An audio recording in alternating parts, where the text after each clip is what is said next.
Hello students, आज हम लोग क्लास 12th का कुछ ऑब्जेक्टिव टाइप क्वेश्चन लेकर के आए हैं। ये सभी क्वेश्चन बोर्ड एग्ज़ाम में आए हुए हैं और स्पेशली ये बिहार बोर्ड का है। और हालांकि 12th क्लास तो किसी भी बोर्ड का हो लगभग क्वेश्चन सबका सेम रहता, बस ये हिंदी मीडियम है और इसमें कोई ख़ास अंतर नहीं है। तो देखिए पहला क्वेश्चन हमारा क्या है। सबसे पहला क्वेश्चन है, और गेट का बूलियन व्यंजक क्या होता है। 2016 में आया हुआ है बिहार बोर्ड में। 4 ऑप्शन दिया है।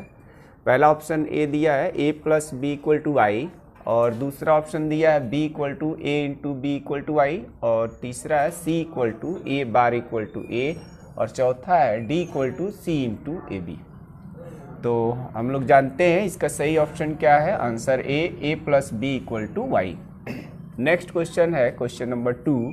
नैंड गेट के लिए बूलियन व्यंजक होता है। ये 2017 और 2019 दोनों बार आया पूछा गया है। तो इसके 4 ऑप्शन है a into B bar equal to I, b equal to A into B Y, and c equal to A plus B bar Y, and d equal to A plus B equal to Y. तो इसका सही option है a into B, उसके बाद उसके ऊपर बार लग गया इक्वल टू आई। ये ऑप्शन ए है। तीसरा क्वेश्चन दिया है, द्विआधारी अंक 10101 का दशमलव पद्धति का मान होता है। 2018 का क्वेश्चन है। तो इसके 4 ऑप्शन ये हैं, a equal to 31, b 21, c equal to 11, d equal to 3। Reason इसका क्या है, इसका आंसर कौन सा आएगा। वैसे तो आंसर इसका 21 है, लेकिन इसको सॉल्व करते हैं। सबसे पहले इसमें डिजिट्स गिन लेते हैं, कितने हैं 1 0 1, ये सब मिल करके टोटल 1 2 3 4 5 हैं। तो हम लोग क्या करेंगे, ये 10101 ये बाइनरी में है, इसको जो है डेसिमल में कन्वर्ट करने के लिए टोटल डिजिट्स इसमें 5 है। तो हम 1 इंटू 2 की पावर 4 से स्टार्ट करेंगे। 4 plus 0 into 2 to the power 3 plus 1 into यहाँ पे 2 to the power 2 plus 0 into 2 to the power 1 plus ये 1 इंटू 2 टू दी पावर 0। यानी हम लोग पावर जो स्टार्ट करते हैं 2 टू दी पावर 0 1 2 3 4 इस टाइप से स्टार्ट करते हैं 0 से, इसलिए यहाँ पर 5 डिजिट था तो हम 4 से स्टार्ट किए थे। यह आ जाएगा 2 की पावर 4 16 होता है, ये 0 ही हो गया। किसी भी नंबर में 0 से मल्टीप्लाई करेंगे 0, प्लस ये होगा 2 2 जा 4, और प्लस ये हो जाएगा 0, प्लस ये कितना आ जाएगा 1। 2 टू दी पावर 0 1 होता है, 1 इंटू 1 1, तो आ जाएगा 16 प्लस 4 20 और प्लस 1, तो ये 21 इसका आंसर आएगा। इसलिए इसका सही आंसर क्या है 21। नेक्स्ट क्वेश्चन है हमारा, एन टाइप अर्धचालक बनाने के लिए जर्मेनियम को डोप किया जाता है। ये डोपिंग होता है कि जब हम लोग कोई भी अर्धचालक पदार्थ होता है तो उसकी कंडक्टिविटी बढ़ाने के लिए हम लोग क्या करते हैं, उसमें हम लोग कुछ इम्प्यूरिटीज़ मिला देते हैं, अशुद्धि मिला देते हैं, और ये अशुद्धि मिलाने की क्रिया जो होती है डोपिंग कहलाता है। तो इसमें ये 2018 का ये क्वेश्चन है। 4 ऑप्शन है, गैलियम, बी है बोरॉन, सी है एल्युमिनियम, और डी है फास्फोरस। तो इसका सही आंसर है डी, क्योंकि ये बाकी सभी जो है ना ये 3 वैलेंसी वाले हैं, 3 संयोजकता वाले इलेक्ट्रॉन है। और एन टाइप अर्धचालक तब बनता है जब उसमें हम लोग क्या करते हैं 5 वैलेंसी वाले यानी 5 संयोजकता वाले तत्व को मिलाते हैं। तो इसलिए फास्फोरस की वेरिएबल वैलेंसी 3 भी होती है 5 भी होती है। सही ऑप्शन हो जाएगा 5, डी हो जाएगा फास्फोरस। क्वेश्चन नंबर 5 है, डायोड का उपयोग करते हैं। 1 फर्स्ट ऑप्शन है प्रवर्धक की तरह, बी ऑप्शन है दोलित्र की तरह, और सी है दिष्टकारी की तरह, और डी है मॉड्यूलेटर की तरह। तो ये प्रवर्धक जो होता है एम्पलीफायर का काम होता है कि ये पावर को एम्पलीफाई करता है यानी शक्ति को बढ़ाता है। दूसरा है दोलित्र ऑसिलेटर, ये तरह तरह का जो है ना फ्रीक्वेंसी चेंज करते हैं तो हमारे अलग अलग तरह के वेव फॉर्म्स मिलते हैं। तो ये नहीं होगा सी दिया है दिष्टकारी की तरह। दिष्टकरण कहलाता है कि अगर एसी को डीसी में कन्वर्ट करते हैं, यानी अल्टरनेटिंग करंट को हम लोग डायरेक्ट करंट में कन्वर्ट करते हैं, तो इस प्रक्रिया को रेक्टिफिकेशन या दिष्टकरण कहते हैं। तो डायोड का प्रयोग हम लोग दिष्टकरण के लिए करते हैं। तो इसका सही ऑप्शन जो होगा वो कौन सा हो जाएगा? सी ऑप्शन हो जाएगा। और मॉड्यूलेटर का काम ये होता है कि जो हमारा कोई भी सिग्नल्स होता है वो काफ़ी वीक होता है, और उस वीक सिग्नल को किसी कैरियर वेव्स के साथ यानी वाहक तरंग के साथ मिला करके और तब उसको हम लोग कहीं पे ट्रांसमिट करते हैं। तो ये प्रक्रिया जो होती है ये क्या कहलाता है? मॉड्यूलेशन कहलाता है। ठीक है, तो मॉड्यूलेशन डीमॉड्यूलेशन दोनों अलग अलग क्रिया है, उसमें डायोड का प्रयोग नहीं करते हैं। उसमें जो है डायोड का प्रयोग दिष्टकारी के रूप में करते हैं, यानी अल्टरनेटिंग करंट को डायरेक्ट करंट यानी कि प्रत्यावर्ती धारा को दिष्ट धारा में बदलने के लिए करते हैं। तो ये हमारे कुछ इम्पोर्टेंट क्वेश्चन थे। आइए नेक्स्ट क्वेश्चन देखते हैं। नेक्स्ट हमारा क्वेश्चन है, पीएन संधि डायोड की अक्षय परत में होते हैं। 4 ऑप्शन है, केवल इलेक्ट्रॉन, बी केवल वीवर, सी है इलेक्ट्रॉन तथा वीवर दोनों, और डी है न इलेक्ट्रॉन न वीवर।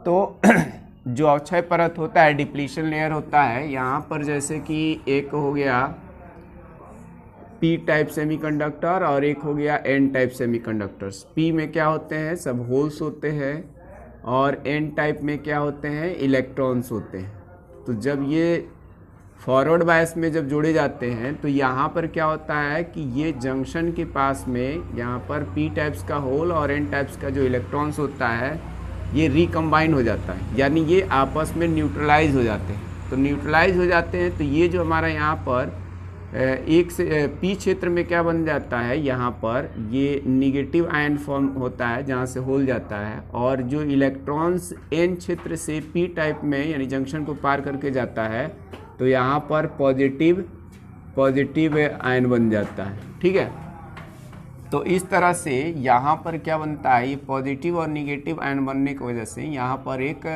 लेयर बनता है जो हम लोग डिप्लीशन लेयर कहते हैं। ये जो हमारा यहाँ पे जो बन रहा है ये हमारा ये डिप्लीशन लेयर कहलाता है। तो डिप्लीशन लेयर में क्या होता है कि इलेक्ट्रॉन्स और ये जो होल्स होते हैं ये दोनों एक दूसरे से न्यूट्रलाइज हो जाते हैं, इसलिए इस रीजन में कोई भी चीज़ नहीं होता है, ना तो इलेक्ट्रॉन्स होता है और ना ही क्या होता है, होल्स होता है। ठीक है, तो इसका सही ऑप्शन है न इलेक्ट्रॉन न वीवर, तो इसलिए डी ऑप्शन ही इसका सही आंसर है। नेक्स्ट क्वेश्चन है, पीएन संधि डायोड की अग्र अभिनत व्यवस्था में, अब ये फॉरवर्ड बायस क्या होता है, फॉरवर्ड बायस या अग्र अभिनत। फॉरवर्ड बायस होता है कि जब हम पी टाइप सेमीकंडक्टर्स को सेल या बैटरी के पॉजिटिव टर्मिनल से जोड़ते हैं और एन टाइप को बैटरी के नेगेटिव टर्मिनल से जोड़ते हैं, तो इस प्रकार की जो व्यवस्था होती है उसको हम लोग फॉरवर्ड बायसिंग कहते हैं।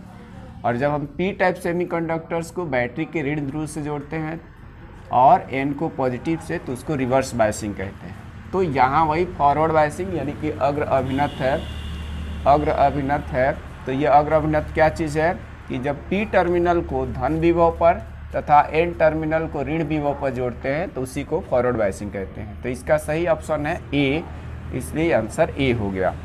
नेक्स्ट क्वेश्चन है, एनपीएन ट्रांजिस्टर में उत्सर्जक धारा आई, आधार धारा आईबी तथा संग्राहक धारा आईसी में संबंध होता है। कैसा संबंध होता है, 2017 का ये क्वेश्चन है, बोर्ड एग्जाम में आया हुआ है। तो 4 ऑप्शन दिया है, I C equal to I minus I B, B दिया है I B equal to I C plus I B, और सी दिया है I equal to I C minus I B, और डी दिया है I B equal to I C equal to I, यानी तीनों इक्वल दिया है। तो ये सही नहीं है, ये भी सही नहीं है। सही क्या है यहाँ समझते हैं। एनपीएन ट्रांजिस्टर यहाँ हमने बना दिया, हमने बताया था कि ये जो होते हैं पीएन जंक्शन डायोड जब होता है, इसको हम लोग हमेशा यानी एमीटर और बेस को, इसको एमीटर कहा जाता है, इसको बेस, इसको कलेक्टर। एमीटर बेस जो होता है हमेशा फॉरवर्ड बायस में जोड़ा जाता है। तो फॉरवर्ड बायस का मतलब यहाँ पर क्या है कि हम लोग क्या करेंगे कि पी टाइप वाला टर्मिनल जो है ना पॉजिटिव से जुड़ेगा और ये जुड़ेगा एन टाइप वाला निगेटिव से। तो इसमें जब इसको जोड़ा गया तो क्या हुआ कि ये इलेक्ट्रॉन्स हैं और ये भी बैटरी का नेगेटिव टर्मिनल है, तो ये निगेटिव और इलेक्ट्रॉन पर चार्ज भी निगेटिव, तो ये दोनों एक दूसरे को रिपेल करेंगे, यानी इलेक्ट्रॉन्स किधर की ओर जाएगा, ये पी टाइप यानी बेस की तरफ जाएगा। जब इलेक्ट्रॉन इधर जा रहा है यानी एमीटर टू बेस जा रहा है, इलेक्ट्रॉन का डायरेक्शन कैसे है मोशन का, एमीटर टू बेस, तो करंट उसके अपोजिट फ्लो करती है, यानी ये बेस टू एमीटर, तो ये बेस टू एमीटर आएगी। ठीक है, तो एक तो वो सिंबल की बात अलग है, ये बेस टू एमीटर हो गया। इस तरह का इसका सिंबल बनता है कि यहाँ पर ऐसे लिखा, यहाँ पर ऐसे सिंबल बना दिया, ये बेस होता है। अब इसमें से एक को हम लोग एमीटर और एक को क्या बनाते हैं, कलेक्टर। ठीक है, तो ये बेस हो गया। इसमें करंट किधर से किधर जा रही है, बेस टू एमीटर, यानी कि इधर की तरफ, बेस टू एमीटर। तो ये हमारा एनपीएन ट्रांजिस्टर का सिंबल होता है। बेस टू एमीटर अगर करंट जाएगी तो हो जाएगा एनपीएन ट्रांजिस्टर। तो सिंबल नहीं पूछा है, सिंबल भी आया हालांकि एक बार बोर्ड एग्जाम में, लेकिन यहाँ हमको रिलेशन पूछा है। तो यहाँ पर करंट किधर से किधर जा रही है, ये बेस टू एमीटर, और बेस टू एमीटर करंट जा रही है, इसमें जो करंट फ्लो करेगी एमीटर वाले में तो आई से रिप्रेजेंट करेंगे।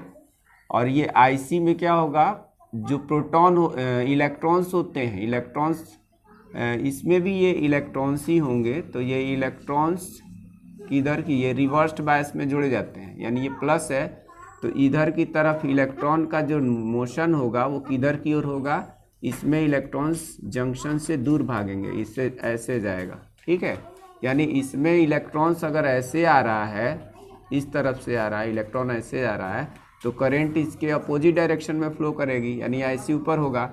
तो इस तरह से ये आई तो यहाँ आएगा, एमीटर करंट आएगा, यहाँ आने के बाद ये जो है दो पार्ट में, यानी बेस करंट यहाँ पर आने के बाद आई जो है एक बेस करंट में इधर चला जाएगा और कलेक्टर करंट में इधर चला जाएगा। तो इस तरह से आई जो होता है बेस करंट और कलेक्टर करंट का क्या होता है, सम होता है। अब इससे हमको आईसी निकालना, आईसी, तो आईबी को लेफ्ट हैंड साइड में लेके चले आएंगे। जब लेफ्ट हैंड साइड में लेकर के आएंगे तो ये आईसी इक्वल हो जाएगा आई माइनस आईबी। तो इसलिए इसका सही ऑप्शन जो है ए ऑप्शन है, IC equal to I minus IB. तो ये हमारे कुछ